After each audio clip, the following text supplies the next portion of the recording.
Let's first and foremost bless and salute everyone that is present and also those who will come across this video at a later date. With the greeting of Ahaya Bahasham Yeshaya Barak Atham, which is Ahaya in the name of Christ, bless you all. Today marks the beginning of another edition of the G.O.C.C Sabbath lesson. Now, of course, Elder Rawchaa wasn't able to make today's Sabbath lesson, but he will be back if it's according to the Most High's will next week. All right? So we're going to go through a few things according to the Bible concerning a lot of the events that have been taking place in the earth.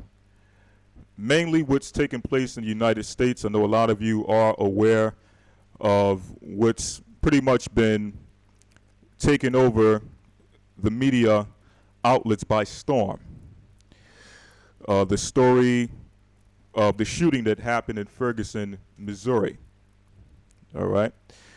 Now we're going to take it from a different spin. Of course, we had the radio show this past Wednesday, Elder Rawchaa along with Randy Short and the brothers who do the G.O.C.C. Blog Talk International, in which they spoke in depth about the topic of what's going on in the United States as well as across the world with the militarization of the police. But the spin we're going to take today with the Sabbath lesson is we're going to try to take it back into history.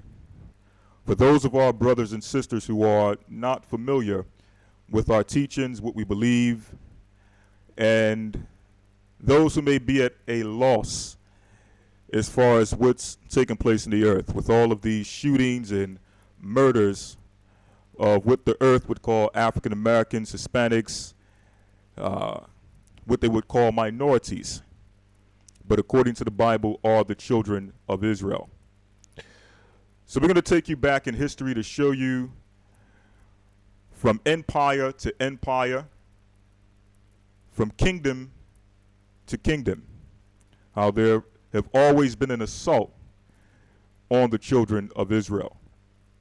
You're going to find out through this lesson that your plight, your destruction, your poverty, and the situations that you're facing in the United States are not new to your history. This have always taken place and have been recorded by our forefathers in the Bible. So we're going to take you all the way back to the beginning and show you how this leads up to our time. All right? Now, once again, this is dedicated mainly to those who are not familiar with what we teach concerning our history, who we are as a people, so on and so forth. You're going to find out that we are, in fact, according to the Bible, are the children of Israel serving captivity throughout the four corners of the earth. And what you're facing in America as far as your last captivity, which we will identify according to the Bible, is not the first time you have been in this sort of captivity or this circumstance. All right? We're going to show you that your captivity as a nation goes all the way back to the land which the Bible calls the land of Mitzrayim, which we know today as ancient Egypt. And that was the first place in which we as a nation served captivity. And you're going to see that there are many similarities according to the Bible of what we faced in Egypt and what we face today in America. And from Egypt, we're going to take it from there, okay, all the way up until modern time. So let's go back to the beginning. And before we get the book of Genesis or the book of Exodus, we're first going to take you to the book of Revelations, the 11th chapter, because it identifies the fact that this modern day captivity that we're facing in America, the land that we call the land of the free, home of the brave, so on and so forth, according to the Bible, is identified as a place which is spiritually called Sodom and Egypt. Revelation chapter 11, we're going to start at verse 18. Revelation chapter 11, verse 18. And the nations were angry, and thy wrath is come, and the time of the dead, that they should be judged, and that thou shouldest give reward unto thy servants, the prophets, and to the saints, and to them that fear thy name, small and great, and shouldest destroy them which destroyed the earth. Now we're going to read that again, but before we read that verse, Revelations 11 and 18, let's jump up to where it speaks about spiritually called Sodom and Egypt. Let's jump up to about around verse, let me see.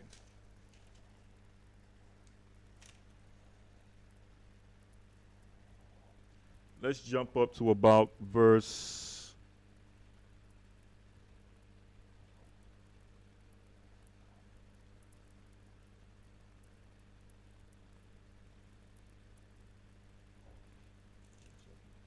all right. Let's try Revelations 13 and 11. All right, 1 second. Let me get this verse real quick. Let's go back to Revelations 11. All right. And in fact, we're going to read that again because this really gives us some insight as to why the nations are at war with the children of Israel in these last days, where they're profusely trying to engage us and come against us. You're going to find out that soon the world empires of this earth will soon fall. They're at their last end. They're on their last leg. And soon your empire will come. Speaking about the empire of the children of Israel. Okay? And because your empire is soon to come, they have now come together with a plan to eventually exterminate and wipe you out, to prevent you from being able to receive the promises that were given you by your forefathers, or were given to you by the Most High through your forefathers, Abraham, Isaac, and Jacob. Okay? So let's read that again, Revelations 11 and 18. Revelations chapter 11, verse 7. And when they shall have finished their testimony, the beast that ascended out of the bottomless pit shall make war against them, and shall... It says the beast, meaning the empire, because according to the Bible, beasts are empires. That's Daniel, the 7th chapter and the 17th verse. So the beast that ascendeth out of the bottomless pit, speaking about the Roman Empire, shall do what? Shall make war against them. Shall make war against them, speaking about the witnesses of the Most High, Judah and Israel. Go ahead. And shall overcome them, and kill them, and their dead bodies shall lie in the street of the great city, which spiritually is called Sodom and Egypt. And it states that your body shall lie dead in the midst of the street of the city that is spiritually called Sodom and Egypt. You're going to find out that according to the Bible, America is identified as being spiritually Sodom and Egypt. We know that America is at the forefront of pushing the homosexual agenda throughout the four corners of the earth. So for that purpose, the Bible refers to it as spiritually being Sodom. But we're also going to find out, according to the Bible, why it's spiritually called Egypt. The same place that had the children of Israel, or the same people that served captivity in ancient Egypt under great bondage, under the hand of the Pharaoh, are the same people serving captivity today in America. Okay? And really under the same, some of the same circumstances that existed in ancient Egypt. And we're going to show you, according to the Bible, how you got into modern day Egypt. All right? Let's read verse 18 again, Revelations 11 and 18. Revelations 11 and 18. And the nations were angry, and thy wrath is come, and the time of the dead, that they should be judged. So it tells us that the nations were angry. The question is, why are the nations angry? They're angry because they realize that their time is up and that it's now time for you, the children of Israel, so-called blacks, Hispanics, Native Indians, and those who are serving captivity throughout the four corners of the earth. It's time for you to now rise and receive the kingdom that's coming with Christ. So now the nations are angry. Go ahead. And that thou shouldest give reward unto thy servants, the prophets. So now it's time.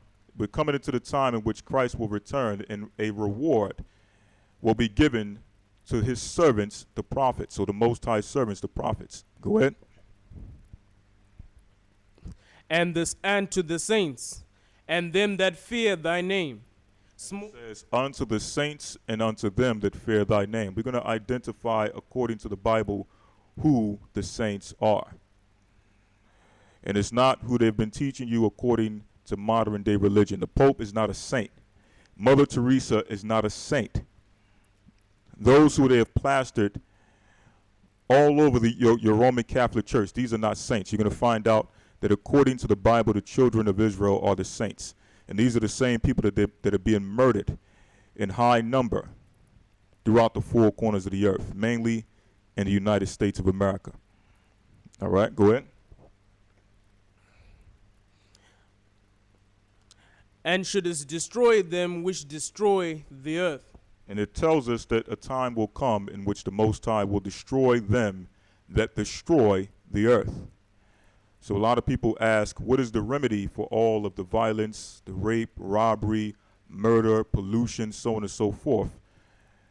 And the remedy to that issue is to destroy those that destroy the earth. And that's the remedy that's coming with Christ unto this earth. You will not see peace on earth until those who are destroying the earth are bound, put in chains, put into captivity, and the majority of them will suffer their due judgment when Christ returns. Okay? But let's read that verse, Revelations 11:7, where it speaks about Sodom and Egypt. All right, there's one thing I wanted to pull out. Revelations 11:7.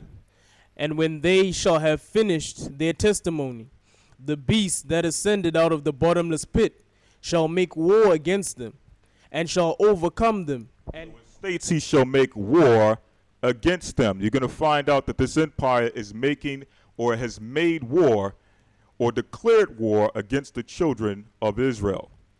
And that war is still taking place in the earth today. We're at the tail end of that war. Go ahead. And shall make war against them. And shall make war against them. Everything that you're experiencing in America is based on this war that the beast, which is the Roman Empire, and America, which is an extension of the Roman Empire, has set up to fight and destroy the children of Israel. Go ahead. And shall overcome them and kill them. It states they will overcome you and kill you, and they're killing us in high number. We just seen an example with this thing that just happened a few weeks ago with Michael Brown. All right, this is all a part of this war that have been taking place since ancient times. The only problem is that back then we had the knowledge of who we were as a people, opposed to today, in which we no longer realize that we're the children of Judah, Ephraim, Issachar, Benjamin, Manasseh, so on and so forth. We believe we're African Americans, Puerto Ricans, Mexicans, so on and so forth. No one is telling you that you are the children of Israel that the Bible speaks of, and that there's a war, a continual war that have been set against you in the earth. But we're going to bring it out today, and we're going to show you who are the culprits and who have been the culprits since the beginning of time. Go ahead. Revelations 11, verse 8. And their dead bodies shall lie in the streets of the great city, which spiritually is called Sodom and Egypt. We just identified the place which is spiritually called Sodom and Egypt according to the Bible. It's speaking about none other than the United States of America. Okay? Just give me 1 second. All right, we're going to switch up the sound. We're going to make sure you all can still hear us and see us nice and clearly.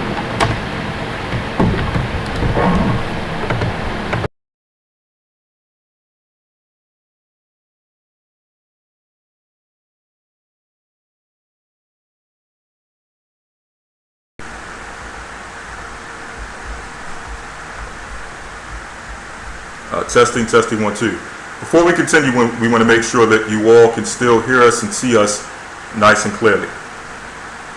And when that's established, we're going to continue going into this information. Okay?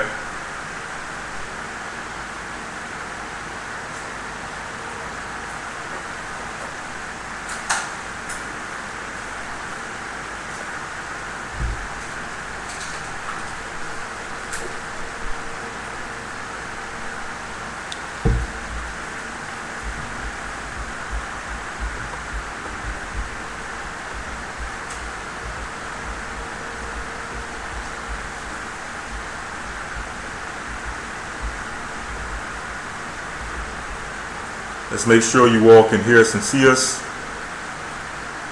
Okay, someone says the audio was perfect before, but not now. All right, someone says loud and clear. Someone says they're getting feedback. All right. So what we'll do, we'll continue to use the microphone. Just pass me the microphone.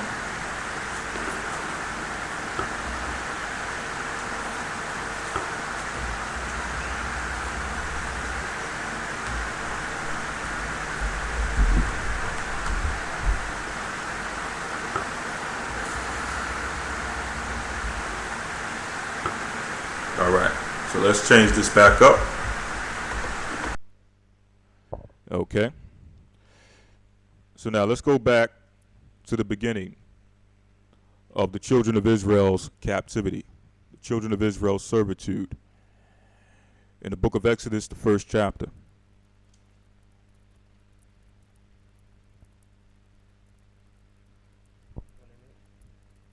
Let's start at verse 1. Exodus chapter 1, verse 1. Now these are the names of the children of Israel which came into Egypt. Every man in his household came with Jacob. So for you brothers and sisters who are out there who may stumble across this video in the future, who may have not heard of the knowledge of being an Israelite, of the knowledge of who you are according to the Bible, those, once again, who the earth may refer to as minorities, are the children of Israel according to the Bible. And what we're reading in the book of Exodus is the history of how you went into the land of Egypt, or how you got into the land of Egypt. All right? So it states that what?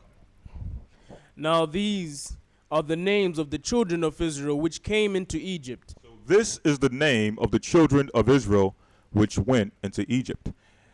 Now, in modern secular history, they make us believe that our history doesn't go anywhere further than the slave ships, and that our history began in Africa. All right, which is partly true, because you're going to find out that the children of Israel became a nation in the land of Egypt, which is located in Africa. But they make you think that your history only goes back to the transatlantic slave trade, and before then, you were just savages living in the Ivory Coast of Africa. Okay? But you're going to find out that according to the Bible, your history goes back to ancient times. You once existed in the ancient Eastern world. And one of the first captivities you served as a nation was the captivity in the land of Egypt. And this is giving you the history of how our forefathers went into the land of Egypt. Go ahead. Verse 2. Reuben, Simeon, Levi. You got Reuben, which today would be considered the so-called Aborigines of Australia, along with the Seminole Indians. Okay, that's the tribe of Reuben, which is giving you a quick rundown of the tribes. All right, go ahead. Simeon, the so-called Dominicans. Levi, the so-called Haitians. Judah, the so-called Negro, so-called African American. Issachar, the so-called Mexican. Zebulun, the so-called Panamanian. Benjamin, the so-called Jamaican and West Indian. Dan, which we have went into in past lessons, showing you his history on this side of the world, how he still is roaming around the earth, okay? Calling himself many different titles, dwelling around the Mediterranean islands of the earth, all right? Or the islands around the Mediterranean Sea. Go ahead. Naphtali. Naphtali, the so-called Hawaiians, Samoans, and those of the Fiji Islands. Gad. Gad, the so-called Native American Indian of North America. And Asher. And Asher, the so-called Brazilian, Argentinian, Chilean, Peruvian, Uruguayan, so on and so forth. Those who are what you would call the South American Indians. These make up the 12 tribes of the nation of Israel. And once again, your history goes all the way back to the ancient world. You served captivity in ancient Egypt the same way you're serving captivity today in America and throughout the four corners of the earth. Go ahead. And all the souls which came out of the loins of Jacob were 70 souls. For Joseph was in Egypt already. So Joseph, the father of the so-called Puerto Ricans and Cubans, was in Egypt already. This is before Jacob and his 70 sons, or 70 souls, walked into the land of Egypt. Go ahead. Exodus chapter 1 verse 6. And Joseph died, and all his brethren, and all that generation. And the children of Israel were fruitful and increased abundantly. So Joseph, along with his brethren and the original generation that went into the land of Egypt, died off. And it states that we became fruitful and increased as a nation in the land of Egypt. Go ahead. And the children of Israel were fruitful and increased abundantly and multiplied and waxed exceedingly mighty, and the land was filled with them. Now the land became filled with Israelites, similar to how America today is filled with Israelites. Mexico filled with Israelites. South America filled with Israelites. The four corners of the earth filled with Israelites, because it states that we would be scattered from one end of the earth even unto the other. So the place became scattered with Israelites. Go ahead. Or filled with Israelites. Exodus 1 and 8. Now there arose up a new king over Egypt, which knew not Joseph. And he said unto his people, Behold, the people of the children of Israel are more and mightier than we. So a new king arose to power in the land of ancient Egypt, which knew not our forefather Joseph, which means that he didn't acknowledge all the achievements that Joseph did or accomplished in the land of Egypt. How he saved Egypt from a famine. How he brought much knowledge and wisdom to the land of Egypt. So he didn't acknowledge the works of Joseph. So what did he do? Come on, let us deal wisely with them, lest they multiply. And it come to pass that when there falleth out any war, they join also unto our enemies and fight against us, and so get them up out of the land. So starting from verse 9, it states that this king came to the realization that we as a nation were more powerful and mightier than the Egyptians based on our population. So he said, come on and let us deal wisely with them. So what are we seeing according to the Bible? We're seeing the Egyptians come together with a council coming from the government, not from some solo hate group in Egypt. This was coming straight from the government to now come down against the children of Israel and to deal wisely with them. Go ahead. Exodus 1 and 11. Therefore they did set over them taskmasters. Let's read verse 10 again. Come on, let us deal wisely with them. So they dealt wisely with us back in ancient Egypt, and they're still dealing wisely with us today. Welfare, the war on drugs, the prison system, the economic system, the educational system. These are all examples of how the nations have come together to deal wisely against us. This is no different than what took place in the land of Egypt. Go ahead. Come now, let us deal wisely with them, lest they multiply, and it come to pass. They were afraid of us multiplying, getting larger, in population or getting larger in number. That's what they feared in ancient Egypt. Go ahead. And it come to pass that when they falleth out any war, they join also unto our enemies, and fight against us, and so get them up out of the land. Verse 11. Therefore they did set over them taskmasters to afflict them with their burdens. So they began to set over us taskmasters to afflict us with our burdens. When you read the book of Joshua, it tells you how they tricked us into now going and working on projects in the land of Egypt. Okay, building different structures and constructs and cities, so on and so forth. Initially, they would pay us high wages, but through time, the wages got lower and lower until it became servitude, bondage. Okay, go ahead. Therefore they set up over them taskmasters to afflict them with their burdens. And they built for Pharaoh treasure cities, Pithom and Ramses. So we built the treasure financial cities of the Pharaoh, which were called Pithom and Ramses. Okay? Now, as I mentioned earlier, the transatlantic slave trade was not the first time that you served bondage in your history. Your bondage goes all the way back to ancient Egypt, in which you were set with the task of building the treasured cities of the Pharaoh. Okay, they came, they dealt wisely with you. They were afraid of you multiplying and increasing in number. So they came up with a plan to eventually wipe you out. Go ahead. Exodus 1 and 12. But the more they afflicted them, the more they multiplied. But the more they afflicted us, the more we multiplied.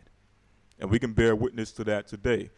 The more they afflict us, the more they come down on us, the more they try to deal wisely with us, the more we multiply. Go ahead. The more they multiplied and grew, and they were grieved because of the children of Israel. And the Egyptians made the children of Israel to serve with rigor.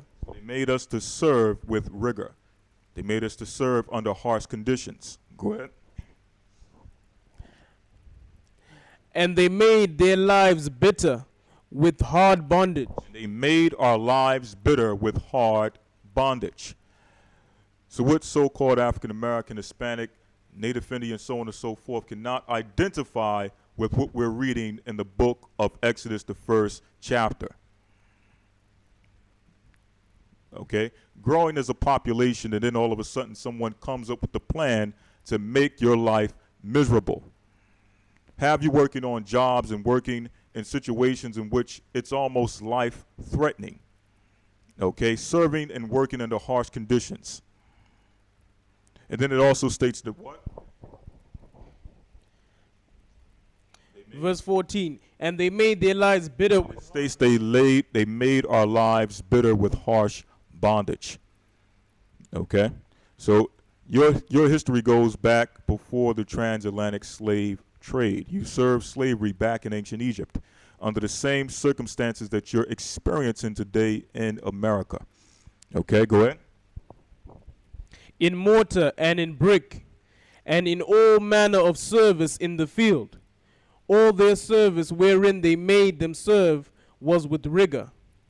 Verse 15, and the king of Egypt spake to the Hebrew midwives, of which the name of one was Shiphrah, and the name of the other Puah. Verse 16, and he said, when ye do the office of the midwife to the Hebrew woman, and see them upon the stools, if it be a son, then ye shall kill him. But if it be a daughter, then she shall live. So now you see what they call today a eugenics program being enacted against the children of Israel in the land of ancient Egypt. So their final solution was to do what? Begin to kill the Israelite men, children. This is no different than what they're doing in the United States of America with the slaughtering of our children, abortions at a high number in the black and Hispanic community. Okay? Violence. They got drugs in our community, alcohol. All these different things are used as a plan to wipe out the children of Israel. Now, as we stated before, this is not new. This is not the first time this has ever taken place in history. You experienced these same things in ancient Egypt. You are the same people who served bondage under the hand of Pharaoh and were delivered by the Most High under the hand of his servant Moses. You are those same people. Okay?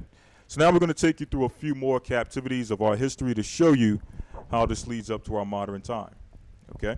Let's go to the book of Daniel, the 7th chapter.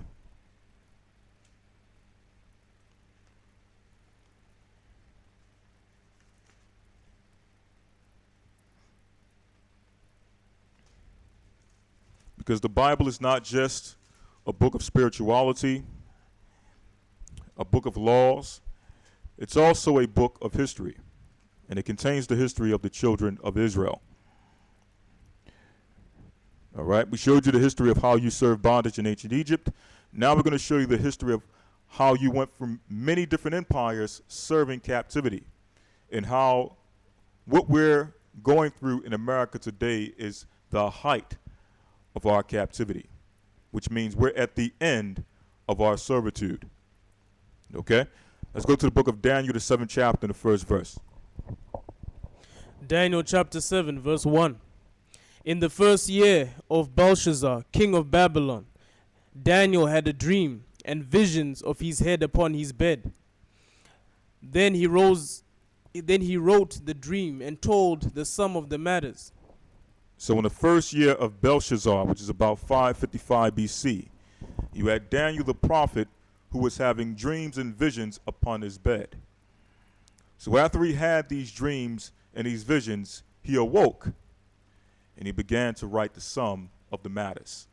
He began to record everything that he had been shown and that had been revealed unto him through these dreams.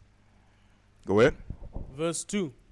Daniel spake and said, I saw in my visions by night, and behold, the four winds of the heaven strove upon the great sea. It tells us that the four winds of the heaven strove upon the great sea. It tells us in Revelations that the four angels are holding the four winds, which represent destruction, that will soon be let loose to go through the four corners of the earth. Go ahead. Verse 3. And four great beasts came up from the sea, diverse one from another. Four great beasts, which we will identify as empires, came up from the sea, one greater than the other. The sea, according to the book of Revelations, represents nations, kindreds, and tongues. Let's get that real quick in the book of Revelations, the 17th chapter, and let's try the 8th verse.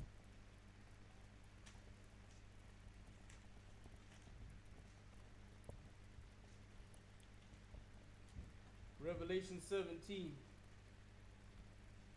Let's start at verse 8. Verse 8. The beast that thou sawest was and is not, and shall ascend out of the bottomless pit. Now this is speaking about the Roman Empire. Let's jump down to verse 14.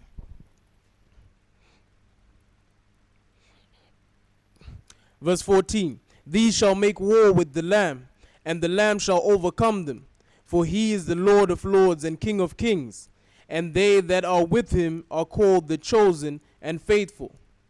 And he said unto me, the waters which thou sawest, where the whore sitteth. The waters which thou sawest, where the whore sitteth. This is no different than the waters or the sea that we seen in the book of Daniel, the 7th chapter, and the 2nd verse. Go ahead. Are peoples and multitudes and nations and tongues. Are multitudes, peoples, nations, and tongues. That's what the sea represents. Go back to the book of Daniel, the 7th chapter. All right, go ahead. Let's start where we left off in verse 3. Daniel 7 and 3. And the four great beasts came up from the sea, diverse one from another. The first was like a lion. So the first beast was like a lion. Now the beast it's referring to here is the Babylonian Empire.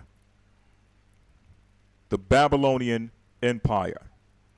This is another empire or kingdom in which the children of Israel served.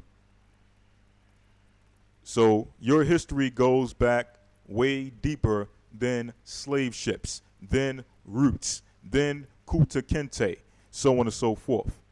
Your history goes back to the ancient old world. You were in Babylon serving captivity. And you experienced some of the same hell that you're experiencing in America. Go ahead. The first was like a lion, and had eagle wings. And I beheld till the wings thereof were plucked, and it was lifted up from the earth, and made to stand upon the feet as a man, and a man's heart was given to it. Now, we're not going to go through the full breakdown of each reference in line. We have a lesson dedicated strictly to Daniel, the 7th chapter, in our academy. We're just going to go through the empires and identify the empires and show you how our history leading up until now is involved in captivity, pain, suffering, persecution, like we're seeing today. All right, go ahead. Verse 5. And behold, another beast, a second, like to a bear. It says, another beast, a second, like unto a bear. Now, before we move on, let's jump to the book of Jeremiah, the 25th chapter, and let's speak about some of the things that took place with the children of Israel in the land of Babylon.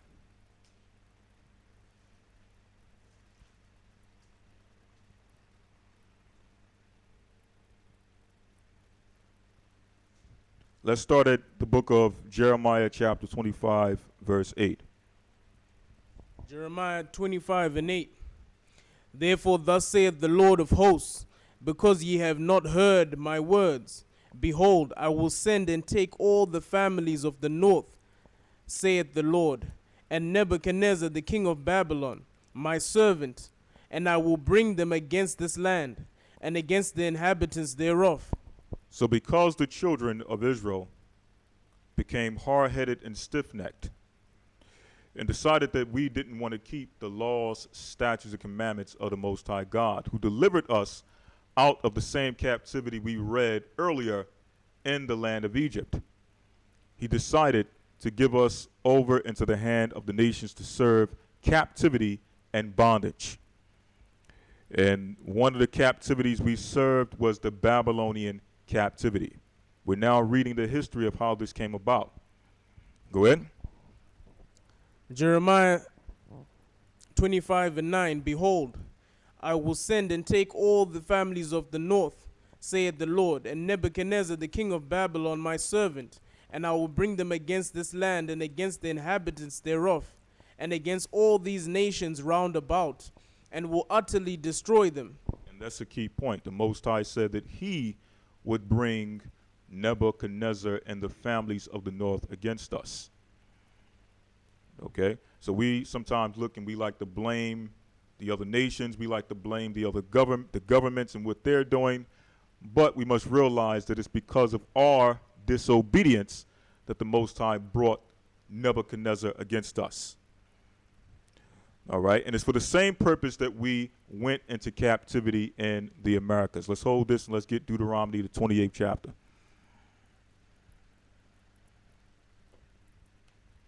It's all for the same purpose.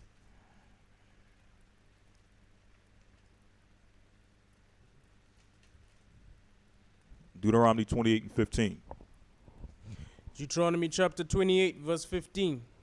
But it shall come to pass, if thou wilt not hearken unto the voice of the Most High thy power, to observe to do all his commandments and his statutes which I command thee this day, that all these curses shall come upon thee and overtake thee.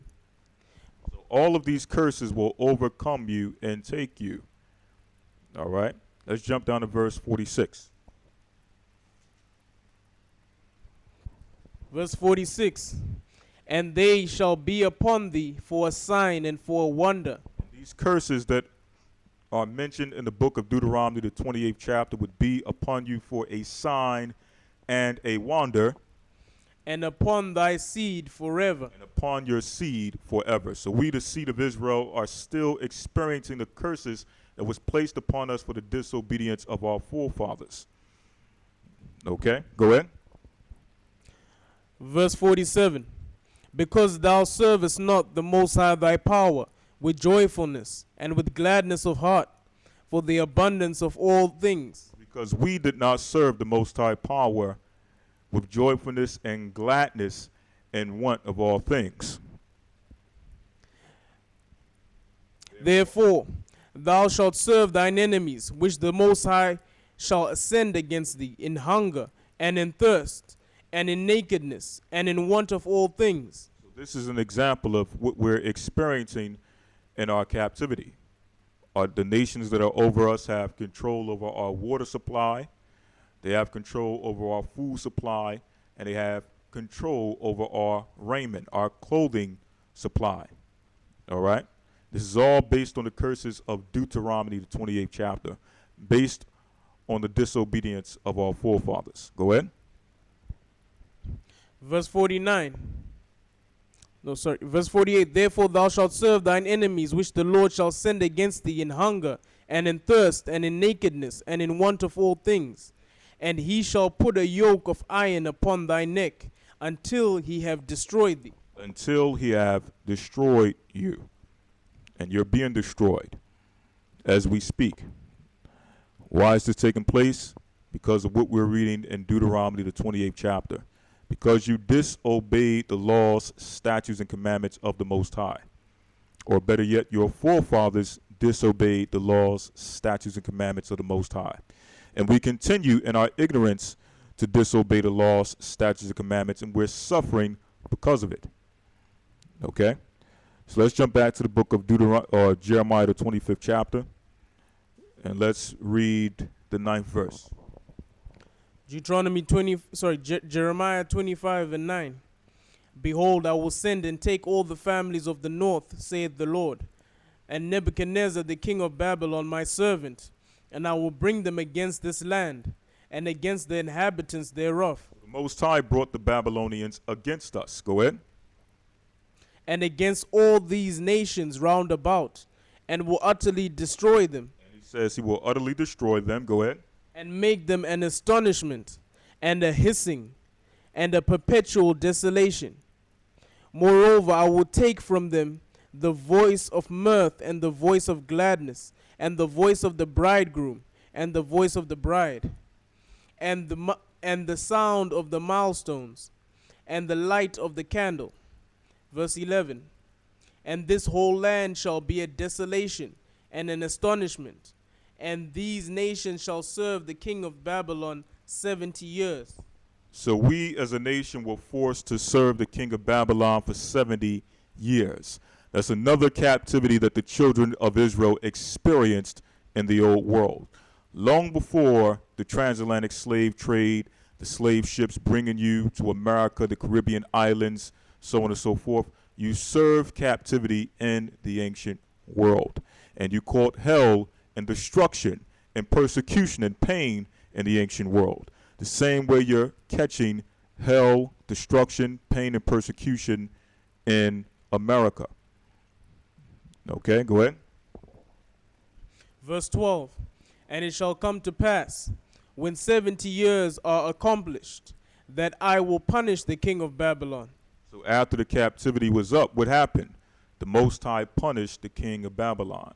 And guess what? When our captivity is up, the Most High will punish the king of modern-day Babylon, which is also known as modern-day Sodom and Egypt, along with all the other kings and rulers of the earth that have come against the children of Israel. Okay, go ahead. There's nothing new under the sun. Go ahead. I will punish the king of Babylon and that nation, saith the Lord, for their iniquity, and the land of the Chaldeans, and will make it a perpetual desolation. So we're starting to see this on a low level in the Americas, how judgment is being set forth. The same time they're coming against us, the Most High is setting up their judgment.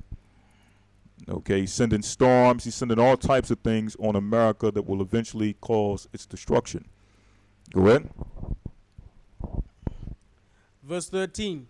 And I will bring upon that land all my words which I have pronounced against it, even all that is written in this book, which Jeremiah hath prophesied against all the nations. So everything that Jeremiah prophesied in his record, in the day of his prophecy against the ancient Babylon, the Most High brought against the king of Babylon along with the inhabitants of Babylon. The same thing will happen to modern day Babylon, which is America, for the destruction that they've, or the persecution that they have perpetrated against the children of Israel. Okay? Let's go back to Daniel, the 7th chapter. Let's go to another empire that the children of Israel served. Go ahead.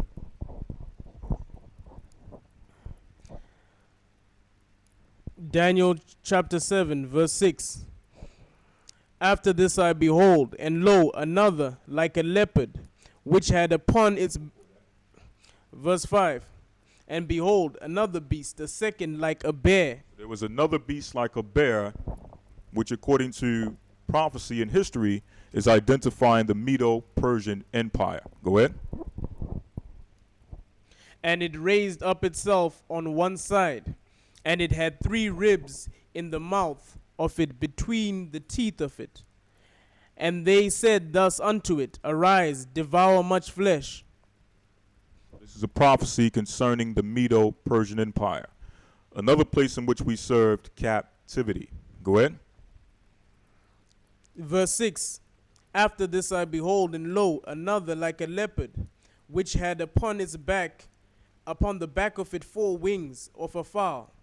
So this next beast, the third beast, which the children of Israel would serve, was like a leopard.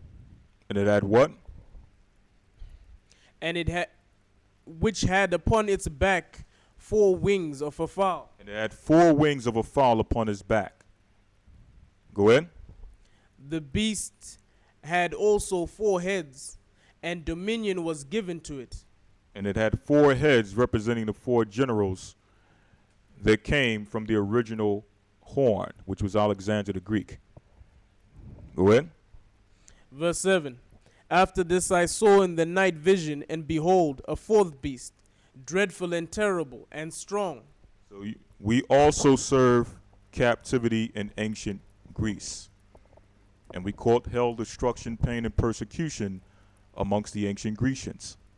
And you can read this history for those who have what is called a King James Version Apocrypha in the book of Maccabees. First Maccabees, the 1st chapter, and in fact, we're going to read a little bit of the book of Maccabees to identify some of the things we went through in ancient Greece.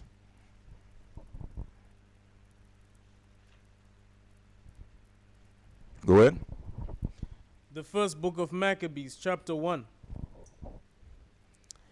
And it happened that after Alexander, son of Philip, the Macedonian, who came out of the land of Shittim, had smitten Darius, king of the Persians and Medes. So now we're reading Bible history of how the Medes, which was the second kingdom upon the earth to come against the children of Israel, was taken down by the king of the Greeks, the first king of Grecia, which was Alexander the Great, according to modern history, but we call him Alexander the Greek.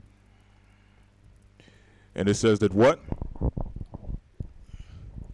Who came out of the land of Shittim. Who came out of the land of Kittim, go ahead.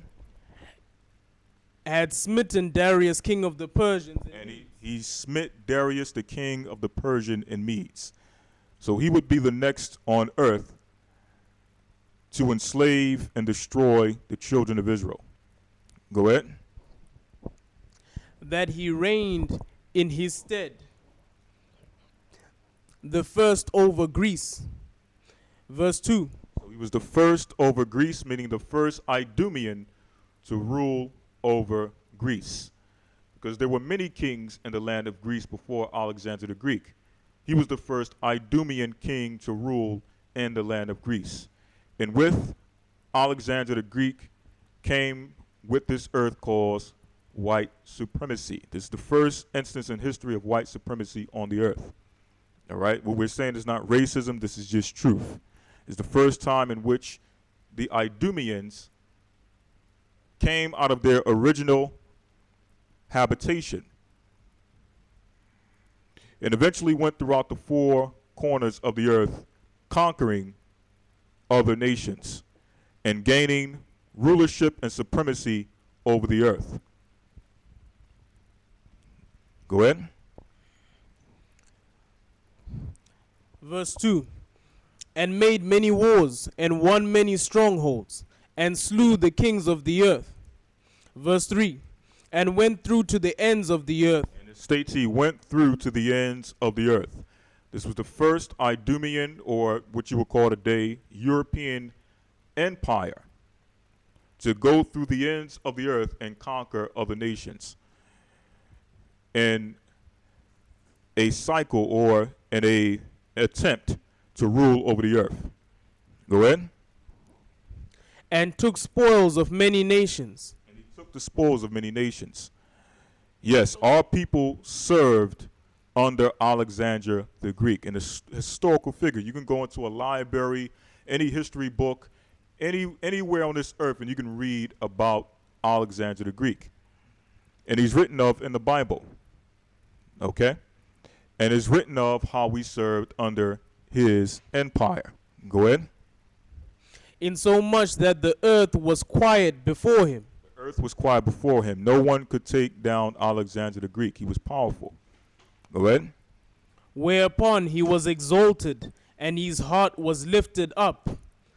And he gathered a mighty strong host, and ruled over countries, and nations, and kings, who became tributaries unto him. And after these things he fell sick, and perceived that he should die.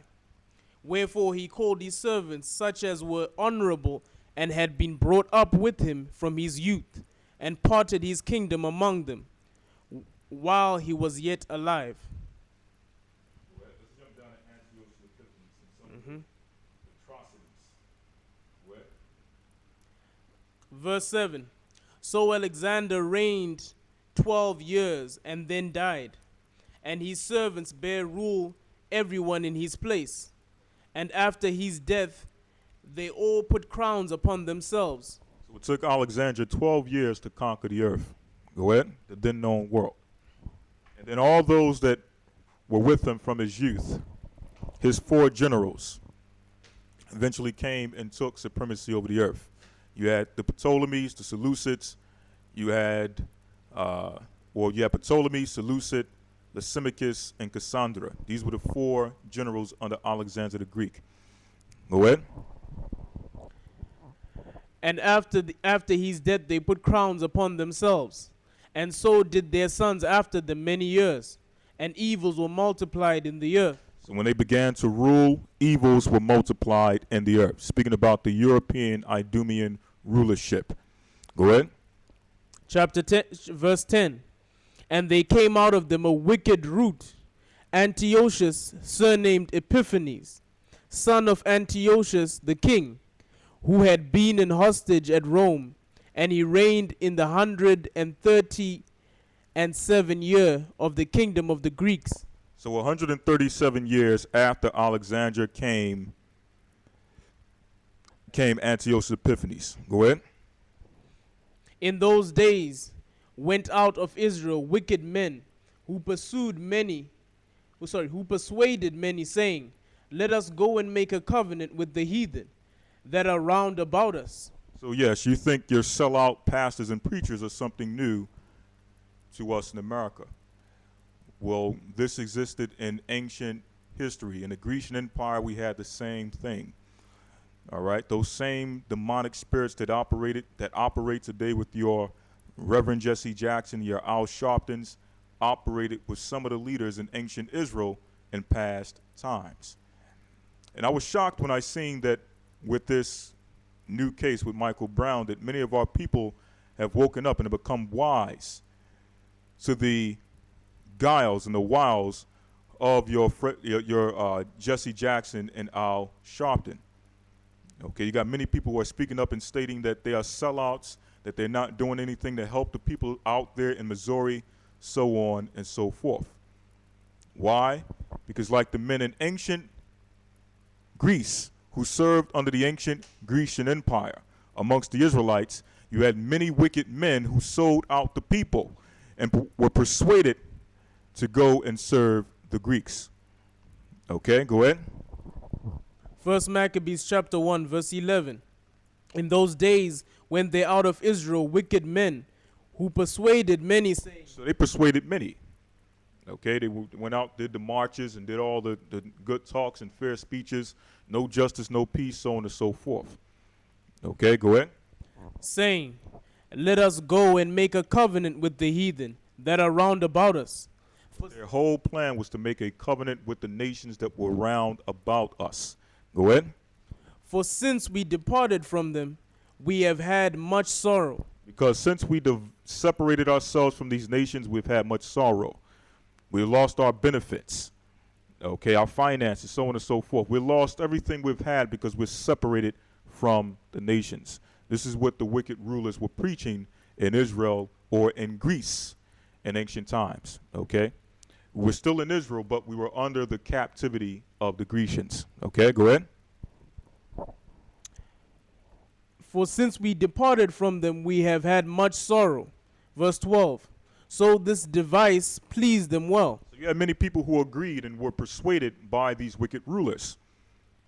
The same way our people are persuaded by the wicked rulers, pastors, preachers, and black leaders today for the same exact purpose, to join the heathen that are round about us, to make a covenant with them to eventually destroy our people. Okay, go ahead.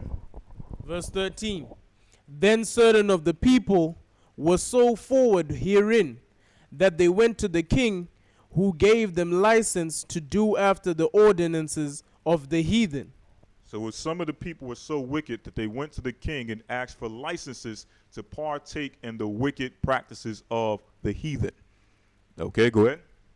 Verse 14. Whereupon they built a place of exercise at Jerusalem. So they built a gymnasium in Jerusalem.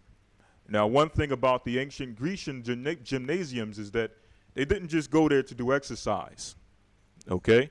They went to the gymnasium, and part of the custom was to exercise and perform activities in the nude. Okay, without clothing. This was part of the practices of the ancient Greeks. So when you look at some of the things they do in the Olympics, wrestling, racing, and all those different things they did it in the nude. Okay? Go ahead. He's going to get something?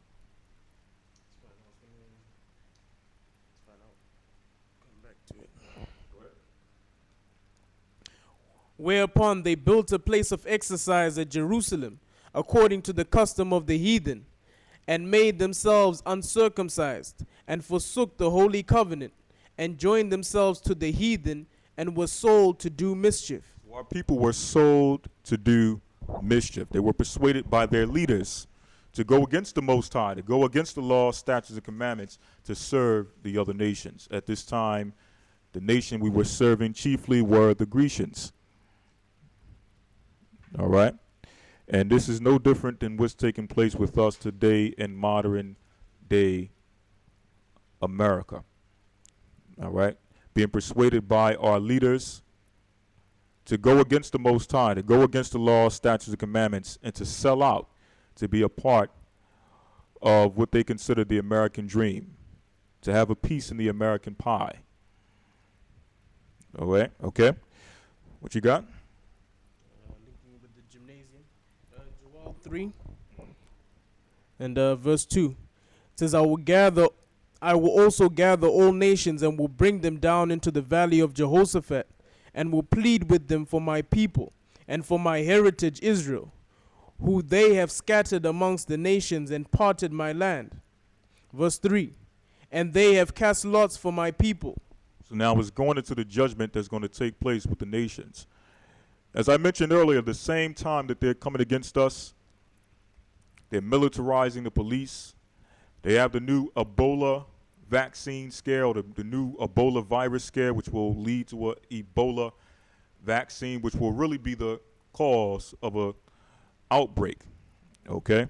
They're doing all these things to come against the children of Israel. But while they're doing it, the Most High have a plan also. He has all of the armies of the earth gathering together in the valley of Jehoshaphat to eventually meet their death and their destruction. Go ahead. Verse 3. And they have cast lots for my people, and have given a boy for an harlot. It states they have given a boy for a harlot. These are things that took place with the children of Israel in captivity. Okay, selling a boy for a harlot, meaning a prostitute. They document this in the movie Goodbye, Uncle Tom, in which young boys were taken and they were groomed to be homosexuals for homosexual slave owners. Go ahead. And have sold a boy for an harlot, and sold a girl for wine. And sold a girl for wine. So our young girls were also sold in captivity for wine and other resources during slavery. All of this history is documented in the Bible. You who are suffering today, those who are out there marching, screaming no justice, no peace, you are suffering for a reason. The police are shooting you down in the streets for a reason. It is not the reason that you think, okay? It's way deeper than what you think is taking place in this earth. It's because you are the children of Israel, you're serving the captivity of your forefathers, and eventually you will be freed. Christ will soon come to free you. The nations understand this, and therefore they have a plan to stop you from your eventual uprising. Okay, go ahead. Let's go back to the book of Maccabees. Maccabees chapter 1. First Maccabees chapter 1 verse 15. And they made themselves uncircumcised, and forsook the holy covenant, and joined themselves to the heathen, and were sold to do mischief. Verse 16. Now when the kingdom was established before Antiochus, he thought to reign over Egypt, that he might have dominion of 2 realms. Wherefore he entered into Egypt with a great multitude, with chariots, and with elephants, and horsemen, and a great navy, and made war against Ptolemy, king of Egypt. But Ptolemy was afraid of him, and fled, and many were wounded to death. Thus they got the strong cities in the land of Egypt, and he took the spoils thereof. Let's jump to verse 37. Verse 37. Thus they shed innocent blood on every side of the sanctuary. So it tells you that they shed innocent blood on every side. They shed innocent blood on every side. They were killing us in cold blood, killing innocent people in ancient Israel. Same way they're still killing innocent people today. Once again, this is nothing new. This is a part of your history. Okay, go ahead. And defiled it, insomuch that the inhabitants of Jerusalem fled because of them, whereupon the city was made an habitation of strangers. So it states that the inhabitants of Jerusalem fled because of them. So because of the pain and destruction and all the hell that was taking place in Israel under the hands of the Grecians, our people began to flee from the land of Jerusalem. They began to flee from the land of Jerusalem when we were suffering some of the same things under the Roman Empire. Christ stated that when you see Jerusalem compassed with armies, flee to the mountains. So time and time after history in which things are taking place, in which we're being persecuted in high number, and there's a military attack against our people, we took the initiative to do what was natural and flee from danger. Okay, and the Most High is calling us to do the same exact thing in these last days. Flee. Okay, go ahead. It says, and Jerusalem was made a habitation of strangers, and became strange to those that were born in her, and her own children left her. So those that were born in Jerusalem, it states that the land became strange to them. It changed before their eyes, based on the laws, the practices, and the customs that were being brought in by the Gentiles. Go ahead. Her sanctuary was laid waste like a wilderness. Her feast days were turned into mourning, her Sabbaths into reproach, her honor into contempt. As had been her glory, so was her dishonor increased, and her excellency was turned into mourning. Moreover, King Antiochus wrote to his whole kingdom that all should be one people, that everyone should leave his laws. So all the heathen agreed according to the commandment of the king. We sent forth a decree that all people should leave their customs, their practices, and the customs of their forefathers, and to follow the laws, principles, and customs of the Greeks. Okay, to call themselves Antiochians. Same way today you leave the customs of your forefathers to partake in the American dream and you call yourselves Americans. Go ahead. Yea, many also of the Israelites consented to his religion. So they consented to what? To his religion. So they consented to Antiochus's religion. Go ahead. And sacrificed unto idols, and profaned the Sabbath. They sacrificed unto idols and profaned the Sabbaths. So for these purposes, our people received destruction from on high, eventually. The same way many of our people today will receive destruction from on high. Why? Because they've adopted the same principles, mindsets, and customs that were being enacted on the Israelites under the Grecian captivity. Profaning the Sabbath, sacrificing unto idols, worshiping Gentile holidays, eating unclean meats, so on and so forth. Okay, this is all a part of Israelite history. Okay, let's go back to the book of Daniel, the 7th chapter.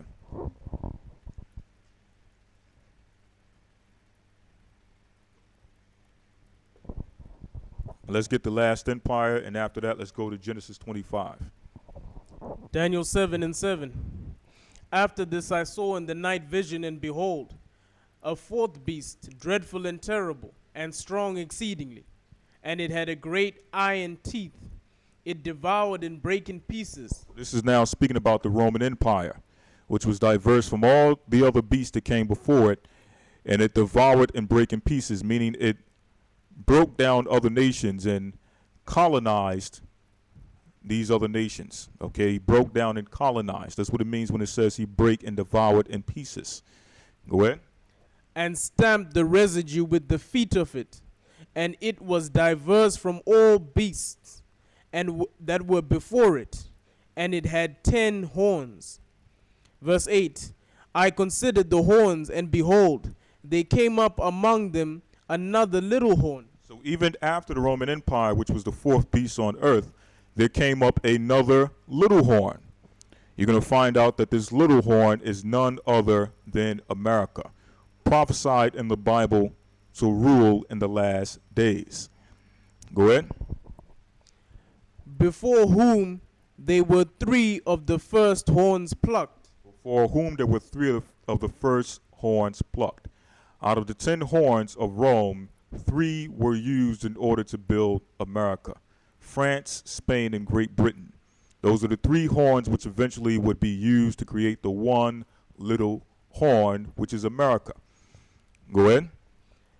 It says, before whom they were 3 of the first horns plucked up by the roots.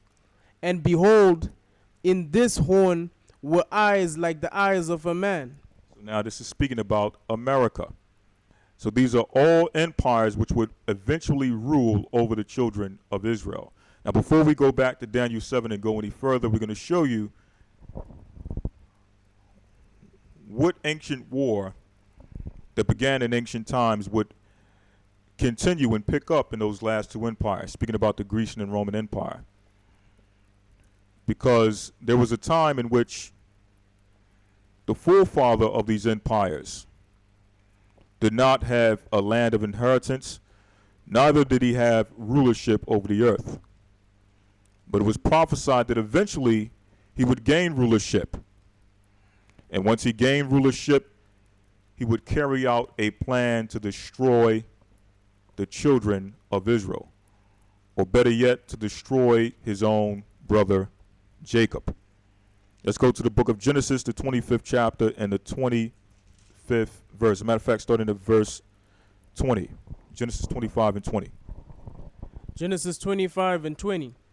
And Isaac was 40 years old when he took Rebekah to wife, the daughter of Bethuel the Syrian, of Paddan, the sister of Laban the Syrian. Verse 21. And Isaac entreated the Lord for his wife, because she was barren. And the Lord was entreated of him, and Rebekah his wife conceived. So this is giving us the history of Jacob and Esau. Jacob being the father of the 12 tribes of the nation of Israel, who was our forefather. And Esau, who is the father of what the Bible calls the Edomites, but today are called the Caucasians, Europeans, so on and so forth. Okay, go ahead. And the children struggled together within her. And she said, If it be so, why am I thus? So Rebekah is asking, if I'm now able to have children and bear children after being barren, meaning she was fruitless, could not bring forth children, why am I thus? Why am I going through so much pain with these two children? Go ahead. And she went to inquire of the Most High. And the Most High said unto her, 2 nations are in thy womb. So it was revealed unto Rebekah that 2 nations were in her womb. Go ahead. And 2 manner of people shall be separated from thy bowels. And that 2 manner of people shall be separated from her bowels. This was the first time ever in history in which 2 nations and 2 separate manner of people came out of one woman's womb. Go ahead. And the one people shall be stronger than the other people. And the one people shall be stronger than the other people. Jacob would be stronger than Esau. Go ahead. And the elder shall serve the younger. And the elder shall serve the younger. Esau the elder, who came out first, would be responsible for serving the younger. Go ahead. Verse 24. And when her days to be delivered were fulfilled, behold, they were twins in her womb. There were twins in her womb. So what is this showing you? That from the birth of Esau and Jacob, there was a war between the two. There was a battle between the two. What was the battle about? About who would be the ruler of the earth. And we're going to show you, according to the Bible, that even though Esau is in power as we speak, Jacob's kingdom is soon coming to follow right after Esau's kingdom is up. Okay, let's get 2 Ezra 6 and 9.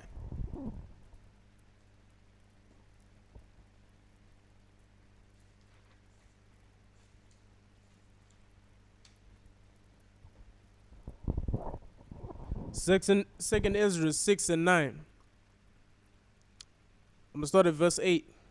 And he said unto me, From Abraham unto Isaac, when Jacob and Esau were born of him, Jacob's hand held first the heel of Esau. Verse 9. For Esau is the end of the world. The Bible tells us that Esau is the end of the world.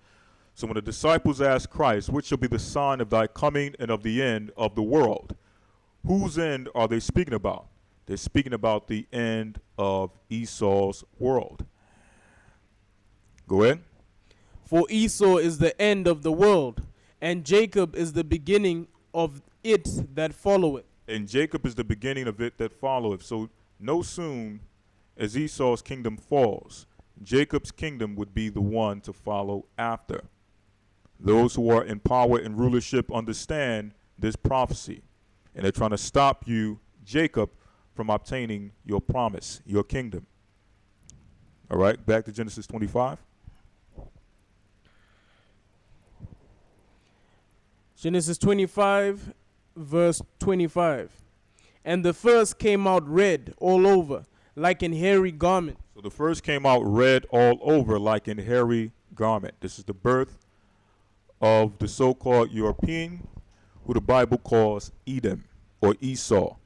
He first came out red all over like a hairy garment. As we identified in past lessons, there's no such thing as white people on earth.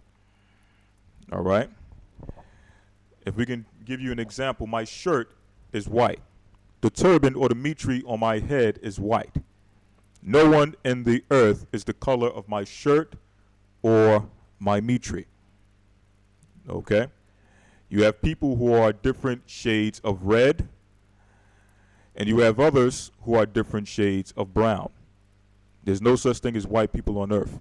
And the Bible identifies the first who they would call today on the earth white person as Esau, who came out red all over like an hairy garment. Go ahead. And they called his name Esau. Verse 26, and after that came his brother out. So after that came out Jacob. And as you can see, Jacob's complexion and physical attributes are not described. Why? Because he looked like everyone else that was born on the earth up until this time. Go ahead. And his hand took hold of Esau's heel, and his name was called Jacob. And Isaac was Why did his hand take hold of Esau's heel? We just read it in the book of 2nd Ezra, the 6th chapter, and the 9th verse. Go ahead. And Isaac was 80 years old when she bare them. Verse 27, and the boys grew, and Esau was a cunning hunter, a man of the field, and Jacob was a plain man, dwelling in tents. Now I was giving you the attributes of Esau and Jacob. Esau was known for being a hunter. Jacob was known for staying at home. Go ahead. And Isaac loved Esau because he did eat of his venison, but Rebekah loved Jacob. Why did Rebekah love Jacob? Because she received the prophecy and the vision from the Most High that Jacob would be the child of promise. Go ahead. And Jacob sawed pottage, and Esau came from the field, and he was faint. And Esau said to Jacob, feed me, I pray thee, with that same red pottage, for I am faint. Therefore was his name called Edom. So because he sought to eat this red pottage, which contained rare meat with blood, another attribute of Edom, he was therefore, or Esau, he was therefore called Edom, which means red. Go ahead. And Jacob said, sell me this day thy birthright. And Esau said, behold, I am at the point to die, and what profit shall this birthright do to me? And Jacob said, swear to me this day. And he sware unto him, and he sold his birthright unto Jacob. Then Jacob gave Esau bread and pottage of lentils, and he did eat and drink, and rose up and went his way. So Esau sold his birthright for a morsel of meat to his brother Jacob. Later on, he would bring this up to his father Isaac after finding out that Jacob stole his blessing. And he stated that, is he not rightly called Jacob?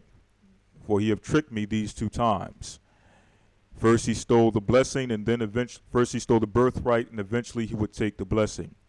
And afterwards Esau would make a proclamation against his brother Jacob.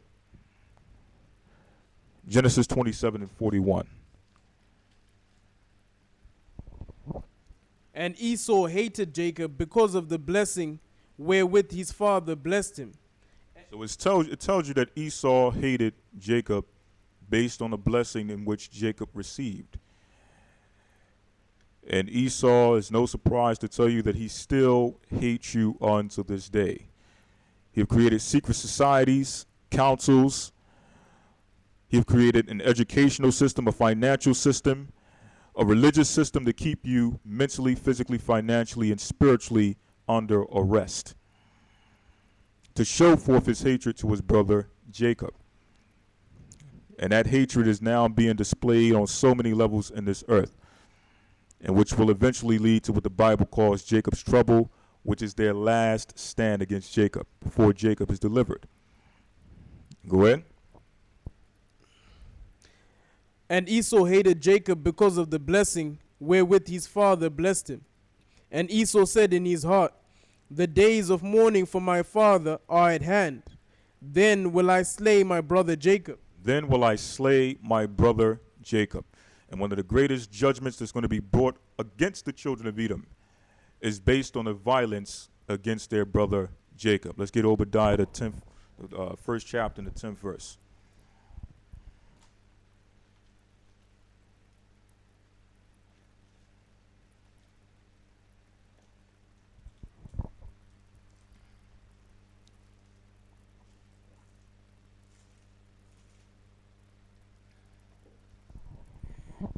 Obadiah 1 and 10. For thy violence against thy brother Jacob, shame shall cover thee. So for Esau's violence against his brother Jacob shall shame cover him. He shall be covered in shame when his judgment comes. Go ahead. And thou shalt be cut off forever. In the day that thou stoodest on the other side, in the day that the strangers carried away captive his forces, and foreigners entered into his gates, and cast lots upon Jerusalem. Now here's the thing, going back to the book of Genesis, the 25th chapter, and even Genesis, the 27th chapter. During that time, Esau did not have an empire. He was not ruling the earth. So what do you think happened once he got supremacy over the earth, under the Greeks, under the Romans, and eventually under America? He would now bring forth a plan and a scheme to eventually eradicate us off the earth. No different than what the Egyptians came up with to eventually eradicate us off the earth, or to attempt to eradicate us off the earth. Okay? Let's go back to the book of Genesis, the 27th chapter, where it tells us that once he gives rulership. Should I pull up the blessing of Esau? Yeah. Genesis 27 and 39. And Isaac his father, verse 38. And Esau said unto his father, Hast thou but one blessing, my father? Bless me, even me also, O my father. And Esau lifted up his voice and wept. And Isaac his father answered and said unto him, Behold, thy dwelling shall be the fatness of the earth, and the dew of heaven from above. And by the sword shalt thou live. And by the sword shalt thou live. The greatest weapons, technology, and warfare devices that you can name on this earth have been created under the empire of Edom. Okay, going back to the Grecian Empire. Why? Because it was promised by Isaac, the father of Esau, that by his sword would he live. And when you look at the videos of what's going on in the States, you see the Black Panther Party out there trying to physically get into it with the police and throwing cocktails, so on and so forth. There's no way you're going to defeat this particular empire with brute force. It's impossible. Why? Because he was given the blessing of the sword. Okay? Everything from satellites to missiles to guns, whatever you can name, he has within his particular power. Why? Because that was his blessing. So there's no possible way you're going to physically take down this empire. It will only happen through the power of Christ. I know it's a hard pill for a lot of you to swallow because a lot of you don't believe in Christ. A lot of you think this book is a fairy tale. A lot of you believe that this is just some comic book that you just pull out to get a good word from Jesus, so on and so forth. But the Bible is real. The history in the Bible is real. The laws in the Bible is real. The prophecies are real. And what's real is the fact that Christ is going to come back and he's going to be the one to take down this last empire. Okay? He's going to be the one to save us out of this captivity. That's what's real. Go ahead. Genesis 27, verse 42. And these words of Esau, her elder son, were told to Rebekah. Let's get to when he breaks the yoke from off his neck. Okay. Verse 40. And by the sword shalt thou live, and shalt serve thy brother. And it shall come to pass, when thou shalt have the dominion, that thou shalt break the yoke from off thy neck. So eventually he would gain dominion of the earth and break the yoke of Jacob from off his neck. Go ahead. Verse 41. When did that begin? With the empire of Alexander the Greek. When they first got their rulership of the earth, and eventually they gained power over their brother Jacob. And then eventually the Roman Empire, and now we got America. and the European powers which are ruling over the children of Jacob. Go ahead. Verse 41. And Esau hated Jacob because of the blessing wherewith his father blessed him. And Esau said in his heart, the days of mourning for my father are at hand. Then will I slay my brother Jacob. Then will I slay my brother Jacob. Everything you're seeing in the earth today is based off what we're reading in the book of Genesis, the 25th chapter. Esau made a promise to slay his brother Jacob, and he's carrying out that promise. He's trying to wipe you off of the earth, and he's using these events like the one we're seeing in Ferguson, Missouri, to eventually engage you, to bring military against you, to have that last stand, that last war against Jacob, to eventually attempt to wipe you off the face of the earth. Okay? How will you be delivered? Let's go to the book of Daniel, the 7th chapter. How will we be delivered out of this captivity? Will it be through the philosophies of the Al Sharpton and the Jesse Jackson to try to vote and buy black and try to vote their way into the system and get their way into the system to get better rights? Will it be the way of the Black Panthers, which are looking to fight and engage the military power and the military might of this empire? Will those methods work? Let's see according to the Bible. Daniel 7 and verse 9. And I beheld till the thrones were cast down, and the Ancient of Days did sit, whose garments was as white as snow, and the hair of his head like the pure wool. So Daniel also seen a vision of the Ancient of Days, the Most High Power, whose garment was white as snow, and it states that his hair was like white wool. There's only one people in the earth who exhibit the characteristic of white woolly hair, or of woolly hair in general. Okay, and that's the so-called African Americans, Hispanics, Jamaicans, West Indians, so on and so forth, what they consider minorities and Negroes in this earth. We have that physical attribute of woolly hair. The Most High has the same exact attribute. Okay, go ahead.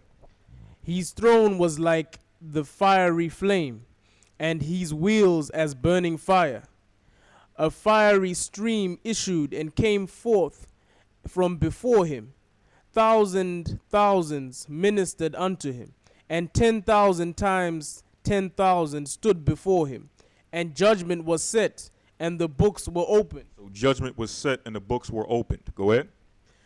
I beheld then, because of the voice of the great words which the horn spake. I beheld even till the beast was slain, and his body destroyed, and given to the burning flame. As concerning the rest of the beasts, they that had their dominion taken away, yet their lives were prolonged for a season and time. So all of the beasts we read in Daniel, the 7th chapter, beginning with the Babylon Empire all the way down to Greece. These empires, even though they lost their supremacy of the earth, their lives were prolonged. They still had some level of government power in the earth. When you look at Babylon, which is Iraq, they still have their own government power in the earth. When you look at Persia, which is Iran, even though they don't have supremacy over the earth, they still have their own governmental structure and power. When you look at Greece, the location of ancient Greece, even though they're not ruling in supremacy over the earth, they still have some level of governmental power in the earth. Okay? It's the Roman Empire and its extension, America, which still have rulership and power over the earth. Go ahead. Revelation 7 and 13. I saw the night visions, and behold, one like the Son of Man came with the clouds of heaven. So the Son of Man, Christ, is coming with the clouds of heaven. Go ahead. And came to the Ancient of Days. He came to the Ancient of Days. This is after he was crucified. He came to the Ancient of Days with the clouds of heaven. Speaking about the chariots, or what this world calls UFOs. Go ahead. And they brought him near before him. And there was given him dominion and glory and a kingdom that all people, nations, languages should serve him. So all people will serve Christ. This is the same Christ that will deliver the children of Israel out of their captivity. Go ahead. His dominion is an everlasting dominion. And his dominion is an everlasting dominion. The powers of this earth understand this. They understand that those who will rule with Christ will rule with an everlasting dominion. And they don't want that to take place. They're trying to kill you and wipe you off the face of the earth. But one thing they don't realize is the fact that the Bible speaks about what is called a resurrection. Even if they killed every single Israelite off of the face of the earth, all those who are in Christ will rise at his coming. As the Bible tells us, the dead in Christ shall rise first. So you can kill every individual Israelite on the face of the earth, and we will still resurrect to come and take down your empire. That's the power of the Most High in Christ. Okay, go ahead. His dominion is an everlasting dominion, which shall not pass away, and his kingdom that which shall not be destroyed. I, Daniel, was grieved in my spirit in the midst of my So Christ's kingdom will not be destroyed. Like Babylon, like Persia, like Greece, like Rome will eventually, like America will be eventually. It will last forever. Go ahead. I, Daniel, was grieved in my spirit in the midst of my body, and the visions of my head troubled me. I came near unto one of them, and that stood by, and asked him the truth of all this. So he told me and made me know the interpretation of the things. These great beasts are four, and four kings which shall arise out of the earth. So the beasts are four kings or kingdoms, empires that will arise out of the earth. That's the interpretation of the vision. Go ahead. But the saints of the Most High shall take the kingdom. But the saints, which we will identify before this is out, we're almost finished, will take the kingdom and do what?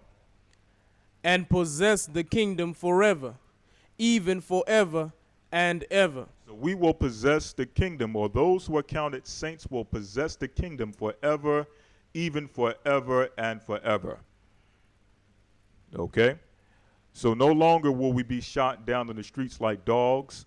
No longer will we be victims of your vaccination programs. No more welfare, no more prisons, no more destroyed educational system, no more being on the bottom of the economic food chain, no more being at the living in projects and having drug-infested neighborhoods, no more violence, no more things in which we are suffering in our modern-day captivities. Okay? All of that will be done with the kingdom of Christ, and we will live like this forever, even forever and forever. No more captivity. No more serving the other nations and building their kingdoms and their empires. Okay? Go ahead. Verse 19. Then I would know the truth of the four beasts, which was diverse from all the others, exceedingly dreadful, whose teeth were of iron and his nails of brass. Now he's going in depth of the Roman Empire. That's the dreadful beast. So now let's go to the book of Psalms 148 and 14, and we're going to identify who these saints are, who will possess the kingdom forever, even forever and forever. Okay?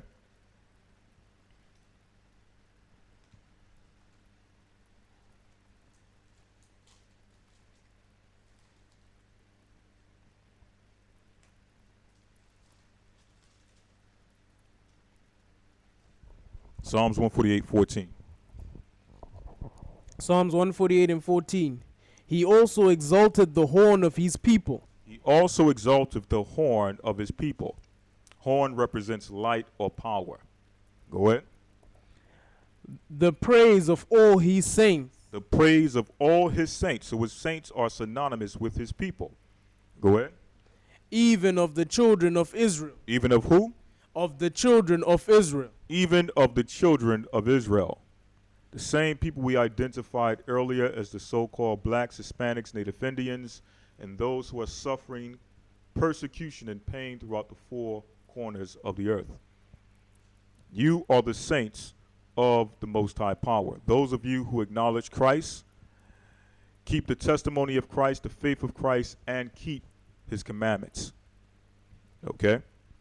So all of the things you're seeing in the earth are people being shot down in the streets like we've just seen recently, and all of the atrocities that are taking place are nothing new. It's no shock, it's no surprise when you go into the Bible and read about Israelite history. This has always been perpetrated against us, and it will continue to happen until we're delivered by our Lord and Savior Christ. Okay? So we must do like the Bible states, watch as well as pray. And I see a lot of people are focusing just on watching and just looking, and a lot of people are just focusing on the physical aspect of what's taking place, but no one is looking at the spiritual, historical aspect. No one's looking back and asking, why is this continuously happening to our people? Could it be that we're cursed by the Most High God? Could it be that we're suffering due to our sins, our continual transgressions, and all the wickedness that we're enacting and perpetrating in this earth? Okay? It's time to start asking these questions. It's time to come back to the Most High Power. It's time to come back to Christ. So with that, I want to say bless you all and shalom.